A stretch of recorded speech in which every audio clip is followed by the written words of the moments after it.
कोई भी सपना साकार करने के लिए सबसे जरूरी है सही कोच का होना। चुनिए Jha sir academy for IAS को और करे अपने यूपीएससी और पीएससी का सपना साकार। Download the app now.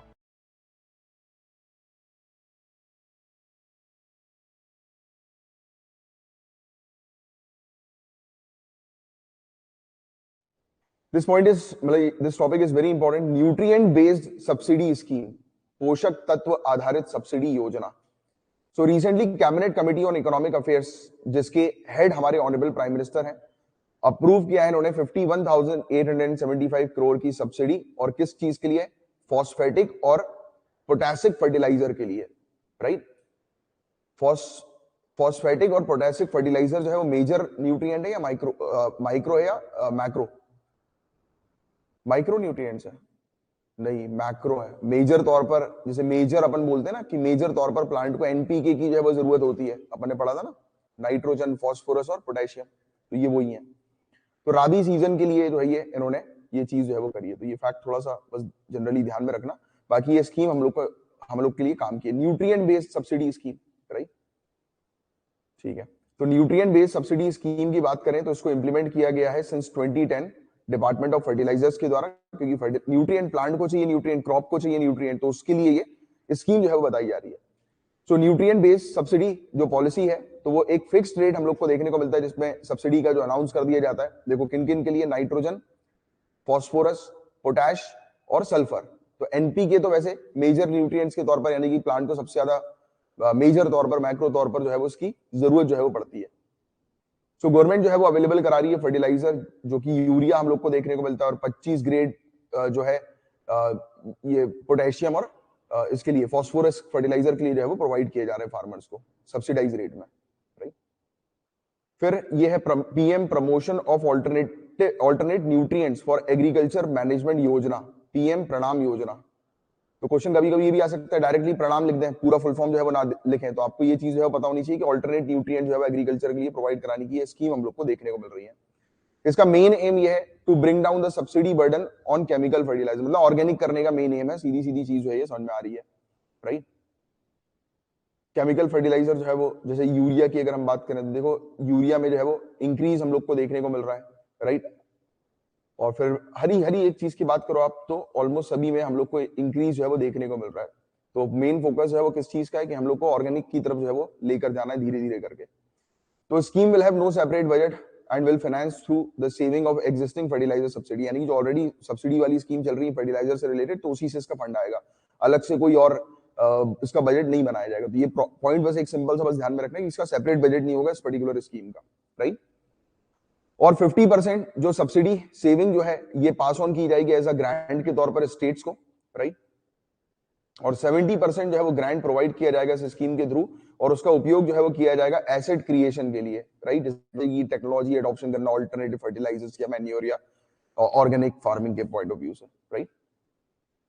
Remaining 30% grant जो है, ग्रांट मनी, इसका उपयोग किया जाएगा, जिसमें इंकरेज किया जाएगा फार्मर्स को, पंचायत को, जो कि ऑल्टरनेट फर्टिलाइजर्स का उपयोग कर रहे हैं, ऑर्गेनिक फर्टिलाइजर का उपयोग कर रहे हैं। तो आप ये कह सकते हैं फर्टिलाइजर मतलब ऑर्गेनिक फार्मिंग वगैरह एक्टिविटीज में इन्वॉल्व हो गए। सो रैशनल जो है वो क्या हम लोग को देखने को मिल रहा है न्यूट्रिएंट बेस्ड सब्सिडी स्कीम का। तो इसकी अवेलेबिलिटी की बात करें तो this will enable smooth availability of all PNK fertiliser, PNK मतलब फॉस्फोरस और पोटेशियम, ठीक है। तो इसमें अवेलेबिलिटी जो है वो प्रोवाइड की जाएगी हर प्रकार की, है ना। मतलब जैसे कई बार जो है वो क्या होता है कि कुछ लिमिटेड स्कोप हम लोग को देखने को मिलता है। और इवन आपको अपन ने कुछ दिनों पहले भी डिस्कस किया था, एक लोगो जो है वो डिजाइन कर दिया है सरकार ने कि सभी जितने भी फर्टिलाइजर्स हम लोग को देखने को मिलेंगे उस पर सरकारी लोगो होगा। याद आ रहा है, कुछ दिनों पहले हमने जो है डिस्कस किया था, राइट। तो इसमें अवेलेबिलिटी जो है वो प्रोवाइड करा रहे हैं, और कि फार्मर्स जो है उनको फर्टिलाइजर्स वगैरह इजिली जो है मिल सके और एक सब्सिडाइज रेट में जो है मिल सके, राइट। ठीक है। फिर एब्जॉर्बिंग द वोलेटिलिटी, तो इंटरनेशनल प्राइस अप डाउन जो है वो होता रहता है। आपको पता है यूरिया का एक इशू हम लोग को बीच में जो है वो देखने को मिला था, राइट, कि एकदम सरकार ने उस पर सब्सिडी बढ़ा दी थी, बट कोई उसका मतलब बेनिफिट जो है वो किसान को नहीं मिला था, क्योंकि इंटरनेशनल प्राइस बढ़ गया तो उन्होंने सब्सिडी जो है वो इंक्रीज कर दी, तो बात बराबर ही हो गई थी एक प्रकार से। बस सप्लाई इंश्योर करना is very important, right. Wider choice, farmers के पास जो है फर्टिलाइजर्स के और चॉइसेस जो है वो होनी चाहिए, राइट। फिर सॉइल हेल्थ कार्ड स्कीम, ये भी काफी इंपॉर्टेंट है, इससे रिलेटेड पहले क्वेश्चन आ चुका है। राजस्थान के अंदर 2015 में ये लॉन्च हुई थी ये स्कीम। स्कीम जो है वो इंट्रोड्यूस की गई थी स्टेट गवर्नमेंट को हेल्प करने के लिए कि वो सॉइल हेल्थ कार्ड जो है वो इशू करवाएं सभी फार्मर्स को, because farmers don't know about their soil, कि भाई उनकी सॉइल को किस चीज की रिक्वायरमेंट है, उनके पास अवेयरनेस अभी नहीं है।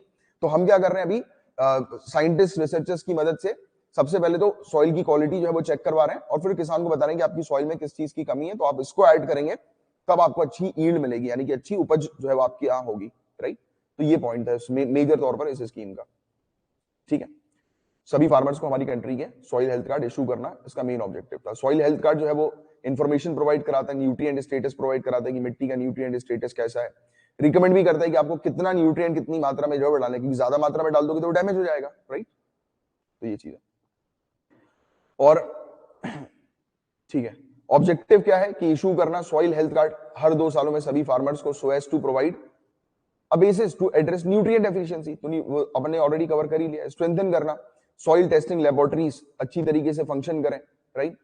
और एग्रीकल्चर स्टूडेंट्स को इन्वॉल्व किया जाए इफेक्टिव तरीके से, आईसीएआर के साथ इसका लिंकअप जो है वो किया जाए, तो ये है। फिर डायग्नोस करना सॉइल की फर्टिलिटी, राइट, समय समय पर, राइट।